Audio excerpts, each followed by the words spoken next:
नमस्कार दोस्तों। मैंने बोला था शुरुआत में ही और अभी भी बोल रहा हूँ कि सहायक आचार्य वो दलदल है, जितना लोग हाथ पैर मारेंगे उतने ही ज्यादा फंसता जाए। आज आपके सामने एक और बड़ी अपडेट आई है जिसको लेकर के छात्र परेशान है। उन सारी वीडियो को मैं आपके लिए एक छोटे से पॉइंट में और विस्तार तरीके से लाने वाला हूँ। चलिए, सबसे पहले आप देखिएगा, आपको यहाँ पे एक इमेज दिख रहा होगा। ये कौन है आप मुझे बताइएगा। हालांकि ये इमेज खतरनाक तरीके से बनाया गया है और यहाँ पे आपको एनसीटी बनाम सरकार और कोर्ट में हुई बड़ी बहस, इन सारी चीज़ों को लेकर हम लोग बात करने वाले हैं। और 2 साल बीएड वालों पर जो खतरा मंडरा रहा है, इस पर भी आगे हम लोग बात करेंगे। चलिए, हम लोग सबसे पहले देख लेते हैं। और इससे पहले आप लोगों के लिए जो क्लासेस हमारे यहाँ पे होते हैं, आप देख सकते हैं स्क्रीनशॉट लेकर के। आप टाइमिंग देख लीजिए और तैयारी करने में जुट जाइए। झारखंड सहायक आचार्य भर्ती में पॉइंट बाय पॉइंट जो आपका समरी है मैं लेकर के आया हूँ। यहाँ पे क्या बातें हैं, भर्ती की जो स्थिति है। झारखंड सहायक आचार्य भर्ती अब अंतिम चरण में पहुंच चुकी है, ये सभी को पता है। जितने भी हमारे छात्रगण हैं वो हमसे जुड़े हुए हैं, जितने भी किसी सोशल मीडिया से जुड़े हैं, जिनका रिजल्ट होने वाला वो हर किसी को पता होगा। और यहाँ पे इसी बीच में आया एक और बड़ी कानूनी मोड़, जिसका एक जटिल समाधान हाँ अभी निकला नहीं है। फिलहाल के लिए स्थिति बहुत ही गंभीर हो चुकी है ना। 2 इयर्स बीएड वालों का मामला आ चुका है। जैसे कि मैंने आपको पहले भी बताया था, पिछले वीडियो में भी कई सारे पॉइंट मैंने कवर किया था। यहाँ पे देखिएगा, 2 साल बीएड है ना, वाले उम्मीदवारों को कोर्ट ने केस किया है ना। अब इस पर स्टे लगा दिया है। क्या क्या बातें सामने आई ये भी देखिएगा। इनका तर्क था कि एनसीटी की गाइडलाइंस के अनुसार 2 साल बीएड वालों को बाहर नहीं किया जा सकता है ना। इनका क्या था, 2 साल बीएड वालों को बाहर नहीं किया जा सकता था। लेकिन यहाँ पे क्या बातें सामने आई जो बाहर किया गया। सिंगल बेंच कोर्ट ने उन्हें जीत मिली थी, यानी कि सिंगल कोर्ट का जो बेंच था उसमें उन्हें जीत भी मिली थी। लेकिन अब देखिए, जीएसएससी इतनी चतुर चालाक है, सरकार इतनी चतुर चालाक है। कल सिज्जल का मामला का भी सुनवाई है, मैं उस पर एक वीडियो बना दूंगा इसके बाद। और कल तो मैं लाइव रहूंगा ही रहूंगा, टेंशन ना लीजिएगा, आपको एक एक पल का अपडेट दूंगा। यहाँ पे देखिए, डबल बेंच में नया मोड़ आ चुका है। और डबल बेंच में क्या बात है सामने, ये भी आप जान लीजिए ताकि आप परेशान हो। अब डबल बेंच में बहस के दौरान नया ट्वीट आ गया है ना। एक नई ट्वीट मतलब ट्विस्ट आ चुका है ना, ट्वीट नहीं ट्विस्ट। कोर्ट ने कहा कि अब विज्ञापन निकला, यानी कि जब विज्ञापन निकला था उस समय आप केस क्यों नहीं किए थे। अब उस समय खतरनाक तरीके से बोल दिया भाई। अब जिस समय छात्रों को जानकारी रहेगा उसी समय करेगा, उस समय नहीं पता था नहीं किया। भाई अभी मुझे पता चल रहा है कि यहाँ पे गलती हो रहा है तो मैं नहीं उजागर करूंगा क्या। करेंगे करेंगे, कोर्ट बोल रहा है कि उसमें क्यों नहीं किए। अब जिसमें हमारे आदि माने लोग पत्ता पहनते थे, चमड़ा पहनते थे, तो क्या उस समय का पत्ता चमड़ा अभी क्यों नहीं पहन रहे आप। कोट पैंट पहन रहे हैं ना आप, कोट पैंट पहन रहे, हम भी कोट पैंट पहन रहे, आप भी कोट पैंट पहन रहे, टाई पहन रहे, तो अभी पत्ता और चमड़ा पहनिए। पुराने चीजों को लेकर के आप चले हैं। जिसमें इंसान जागरूक होते जा रहा है, कोट पैंट पहनते जा, हर एक चीज करते जाता है, जिसमें जागरूक हो रहा है इंसान को केस कर रहा है। अब बोले पहले क्यों नहीं किया, ये गलत है। आगे देखिए यहाँ पे, अब जब डबल डॉक्यूमेंट्स यानी कि वेरिफिकेशन चल रहा है, जब डॉक्यूमेंट्स वेरिफिकेशन चल रहा है तब केस करने का कोई औचित्य नहीं है। क्यों नहीं है औचित्य, क्यों नहीं है। जब हमें पता चलेगा कि अन्याय हो रहा है क्यों नहीं करेंगे, जिसमें पता नहीं था नहीं किए। देखिए, कोर्ट में वकील पर भी निर्भर पड़ता है ना। कोर्ट में वकील जो है खतरनाक होगा ना, तो हारा हुआ केस को जिता देगा, जीता हुआ केस को भी हरा देगा। तो कोर्ट पर पता नहीं कौन से वकील थे। अगर मैं आपको बताऊं तो जब भी केस करे थोड़ा सा वकील दमदार रखे। अभी कल सुप्रीम कोर्ट के वकील हमें लगता है कि जैसे सीजल रद्द करवाने के लिए आएंगे और उधर से भी ज्वाइनिंग करवा ले, दोनों सुप्रीम कोर्ट के वकील हाई कोर्ट में लड़ेंगे। कितना शानदार एकदम ऐतिहासिक फैसला होगा कल, जबरदस्त होगा। मैं आपको अपडेट करूंगा, टेंशन ना लीजिए। कोर्ट ने कहा अगर विज्ञापन में परेशानी थी तो उसी समय चुनौती देनी चाहिए था। क्यों देते नहीं दिए, हम तो नहीं दिए, बाद में पता चला दे रहे। यानी आप देर से केस करने का मामला कमजोर माना जा रहा है ना। बोल रहे कि तुम लोग देर से केस किए हो तो मामला अब कमजोर हो चुका है, तुम लोग को पहले ही करना चाहिए था। बात तो सही है, उनको करना चाहिए था। हाँ, क्योंकि उस समय क्या होता है ना कि छात्र एकजुट नहीं थे, जितने भी छात्र थे वो एकजुट नहीं होते थे। अब पता नहीं चलता। अभी देखिए, अभी छात्र एकजुट है ना, जिनका रिजल्ट हो गया तो बोलते कि आप तो केस तो करेंगे। उसमें देखिए फॉर्म फिलअप का डेट आता है, फॉर्म आता है, तो केस करने थोड़ी जाता है, किसी को मतलब नहीं रहता। जब रिजल्ट आया तो बोलते नहीं यार ये तो गड़बड़ हो गया, हमको निकाल दिया। तो केस करना चाहिए। यहाँ पे छात्रों की भी गलती है, समझे? समझिए बात को।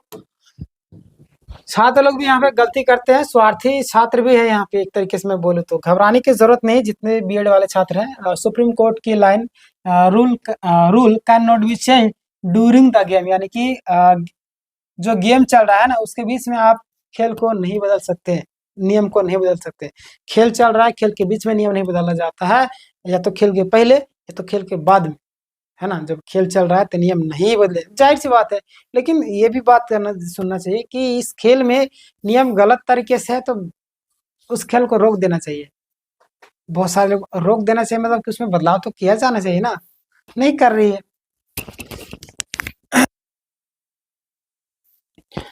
आगे देखिएगा, सुप्रीम कोर्ट ने पहले कहा था कि खेल शुरू होने के बाद नियम नहीं बदले जा सकते, इसीलिए अगर विज्ञापन में 2 इयर्स बीएड का उल्लेख नहीं था तो बाद में उसे जोड़ना नियम बदलने जैसा होगा, है ना?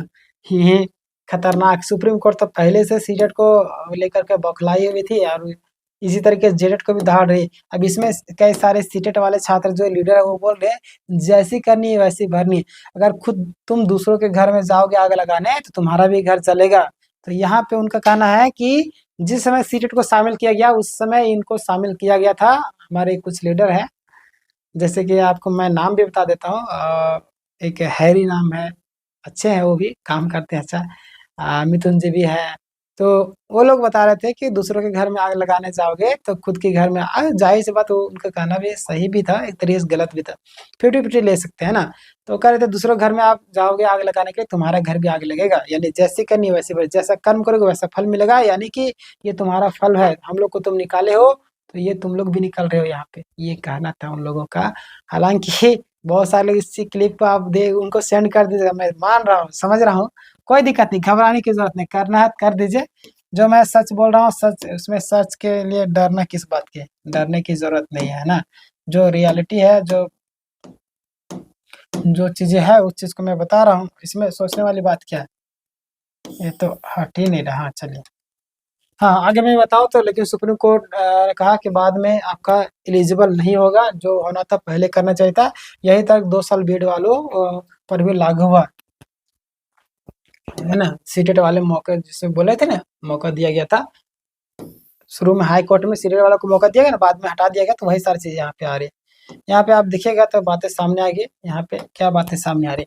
सिर्फ 26,000 सहायक आचार्य पद पर नहीं, बल्कि भविष्य में 24,000 पदों पर भी भर्तियों पर भी असर पड़ सकता है। जाहिर सी बात है, लेकिन यहाँ पे अगर मैं आपको 110% गलती बताऊंगा तो नियमावली बनाने वाले लोगों पर, सरकार पर, जेएसएससी पर, जो भी चमचे लोग हो उस पर सबसे पहला आरोप लगना चाहिए, उन लोगों को निलंबित करना चाहिए, क्योंकि उन्होंने गलत तरीके से नियमावली बनाया ताकि छात्र जाकर कोर्ट कचहरी के चक्कर में फंसे रहे। कि इनके पास इतनी बुद्धि की कमी थी कि सीटेट वालों को बाहर किया गया, जेटेट वालों को भी ये किया गया।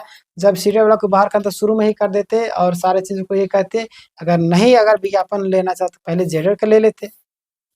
ना जेटेट आप करवा पा रहे, नहीं सीटेट वालों को मौका दिए, नहीं 2 साल बीएड वालों को मौका दे रहे हैं। अब इसमें सहायक आचार्य के जो 5 छात्र वो भी नाराज हो गए हमसे। देखिए नाराज होना होइए, हमको फर्क नहीं पड़ रहा, बट मैं जो रियलिटी है वो मैं आपको बता रहा हूँ और आपको स्वीकार करना पड़ेगा दोस्तों, है ना? साथ ही 45% मार्क्स वाला सब्जेक्ट कॉम्बिनेशन वाले अभ्यर्थियों भी टेंशन में है, तो उनको भी घबराने की जरूरत नहीं, मैं आपको अपडेट जरूर करूंगा आगे। फिलहाल के लिए अगर आपको यहाँ पे बताऊं कि जेटेट 2016 का संदर्भ, जेड 2016 में 2 साल बीएड वालों को मौका दिया गया था, है ना? तब किसी ने केस नहीं किया था, और अब जब रिजल्ट और सर्टिफिकेट मिल गया तब केस करना कोर्ट को स्वीकार नहीं है। अब बात कोर्ट का भी सही है कि जब गलती था तो आप लोग फॉर्म फिलअप किए, उस समय आप केस क्यों नहीं किए? इनका भी कहना सही है। अब उस समय छात्र एकजुट रहते नहीं तो सोचते कितना अकेले लड़ेंगे, कोर्ट कचहरी का चक्कर कितना करेंगे, पैसा भी कोई उसमें देगा नहीं, जान पहचान भी उसमें होता नहीं। अब अभी टीम एक तरीके से एकजुट होगी, जिनका जिनका रिजल्ट हुआ है, जिनका अच्छा हुआ है, तो वो लोग सारे टीम टीम मिल करके जा रहे, पैसे भी इकट्ठा हो रहा है। उसमें पैसे इकट्ठे भी नहीं थे, अकेले इंसान कितना लड़ता है, जिसके कारण केस नहीं करते हैं। तो आपको भी समझना चाहिए, आपको कोर्ट को भी समझना चाहिए कि छात्रों का मुद्दा क्या है। आप बोलते हैं 12,000 ऐसे स्कूल है जहाँ पे एक शिक्षक काम कर रहे हैं ना, तो बताइए 12,000 प्लस स्कूलों में जो ऐसे, अब 10,000 से भी कम है लोगों को क्या कर रहे हैं, नियुक्ति दे रहे हैं, और बोल रहे 12,000 ऐसे शिक्षक, तो यहाँ पे भी फुलफिल नहीं कर पा रहे। और वैसे स्कूल जहाँ पे शिक्षकों की कमी है, सब्जेक्ट नहीं पढ़ाया जा रहा, वहाँ पे कैसे शिक्षक की बहाली होगी? ये तो सबसे बड़ा प्रश्न है। यानी छात्रों के भविष्य को अंधकार में डाला जाए इस भर्ती प्रक्रिया को रोक करके। आगे मैं बताऊं तो विज्ञापन में स्पष्ट शर्त क्या है, ध्यान दीजिएगा। झारखंड शिक्षा पात्रता परीक्षा जेटेट में के विज्ञापन में सिर्फ 1 वर्ष बीएड वालों के लिए लिखा हुआ था, है ना? आपको पता होगा, विज्ञापन में देखे होंगे तो जरूर देखेंगे। कहीं 2 साल बीएड का उल्लेख नहीं था, इसीलिए कोर्ट ने अनुचित चुनौती मान रहा है। कोर्ट का कहना है कि आप विज्ञापन में जब 1 साल का था तो 1 ही साल का रहेगा। हालांकि इसका भी टेंशन ना लीजिए, फैसला आएगा तो मैं आपको अपडेट जरूर करूंगा। यहाँ पे देखिए, सुप्रीम कोर्ट ने अभी बहस नहीं हुई है और सुप्रीम कोर्ट ने इस विशेष मामले पर अभी बहस नहीं की है। और यदि बहस होती तो इस फैसले का शायद अलग होता। यानी कि बहस होगा तो मैं आपको अपडेट करूँ, घबराने की जरूरत नहीं। और अभी जो स्थिति बनी है वह अस्थायी और अधूरी बहस पर आधारित है। यानी कि छात्र इंतजार कर रहे हैं, आपको भी इंतजार करना होगा। वेट कीजिए क्या होता है मामला आगे क्या होगा। 2 साल बीएड वाले उम्मीदवारों को अपना पक्ष मजबूती से रखना होगा, अन्यथा फिर टाटा बाबा हो जाएगा। और एनसीटी के गाइडलाइंस का हवाला देना भी होगा, अन्यथा याद रखिए दिक्कत हो सकता है। और जरूरत पड़ने पर सुप्रीम कोर्ट से अपील भी करनी होगी। रिक्वेस्ट कीजिएगा, क्या कीजिएगा आप, गलती हो गया भाई माफी कर दीजिए, माफ कीजिए। संभावित परिणाम, जैसे अगर सुप्रीम कोर्ट ने एनसीटी का गाइडलाइंस को मान्यता दी तो 2 साल बीएड वाले सुरक्षित रहेंगे, है ना? एनसीटी के गाइडलाइन को आपको पुख्ता रूप से देना होगा, अन्यथा बाद में आप फंस सकते हैं।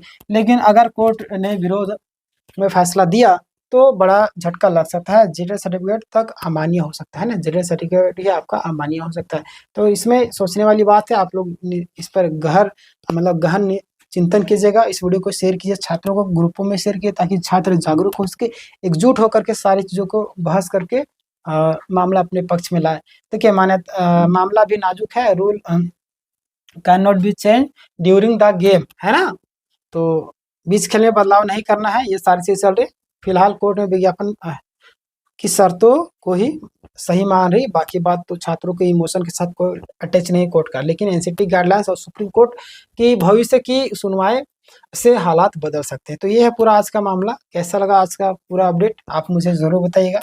और मैं आपको अपडेट करना चाहता हूँ, हमारे यहाँ पे जितने भी क्लासेस है आप देख सकते हैं शेड्यूल, आप चाहे तो कर सकते हैं। जेड की तैयारी कर रहे हैं, माध्यमिक आचार्य की तैयारी कर रहे हैं, जेड की तैयारी कर रहे हैं, झारखंड दरोगा की तैयारी करें, पुलिस की तैयारी, कक्षपाल की तैयारी, किसी भी एग्जाम की तैयारी करें, सारे क्लासेस हमारे यहाँ पे उपलब्ध होते हैं। आप क्या तैयारी कर सकते हैं। और आपसे भी इसमें एक ही चीज़ कहूँगा कि वीडियो को शेयर करिए, जो लोग सब्सक्राइब नहीं किए सब्सक्राइब करिए। और एक और मैं वीडियो बनाने वाला जिसमें कई सारे पॉइंट को मैं कवर करूँगा। तो मिलते हैं नेक्स्ट वीडियो में, तब तक के लिए धन्यवाद। जो लोग सब्सक्राइब नहीं किए सब्सक्राइब कर लीजिए।